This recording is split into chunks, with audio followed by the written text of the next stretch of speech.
Hi, Sue. Thanks for being with us today. Thank you so much, Wendy. You've been with Gables for 25 years. What do you think is the most crucial quality or skill that has made you successful? It's really that I'm calm.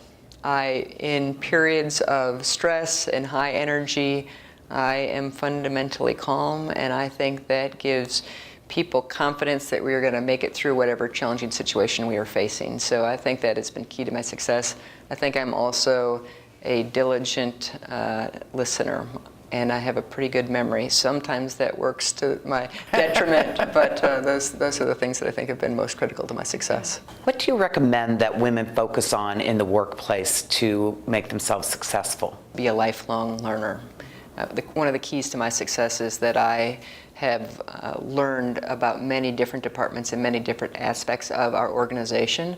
And so when opportunities became available, I was selected for those opportunities because I had a very broad base of knowledge and information about the organization. Mm-hmm. And quite honestly, being a lifelong learner and continuing to be challenged in my position kept me engaged and active in the process. One of the most challenging answers I hear in an organization is, we do this because we've always done it that way. Yeah. And sometimes that's the right answer, but usually it's not. Learn more deeply about what you're doing within the company, but also I think you're talking about external learning as well, what's happening in other industries that can inform what we're doing here. Absolutely, and quite honestly, even if it doesn't create more opportunities for you within your own organization, it makes you more valuable for other organizations or opportunities as well.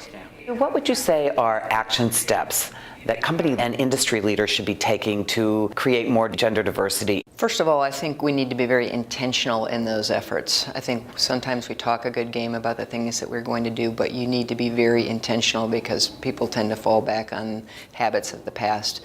Most important, quite honestly, is filling the bucket of a very diverse, gender diverse, and diversity in general. Yep. Within our organizations. It's very easy to find candidates from the same old places, and those are not necessarily diverse. And so you need to be intentional about going out to different sources, different locations, and set as a goal within your organization that you are going to find more diversity into that bucket.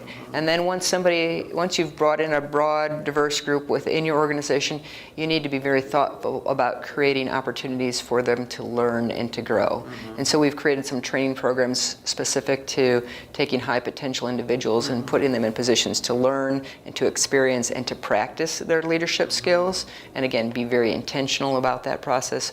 All of those are critical. And the things that Crew is doing with respect to advertising the fact that real estate is a fabulous career opportunity is critical. And that is more broad-based than just any individual company can do. We're fortunate in my organization, our C-suite is 4 people, 3 of those are women. And so I think that's a bit unusual. I think we've developed that through a meritocracy. But the thought process that comes from people of all different diverse gender, diversity, and race, the thought process is very different because the experiences getting to where we are today have been very different, and that has really helped propel our company.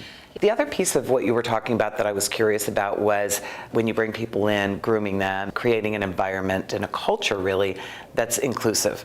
And I recently heard the word belongingness.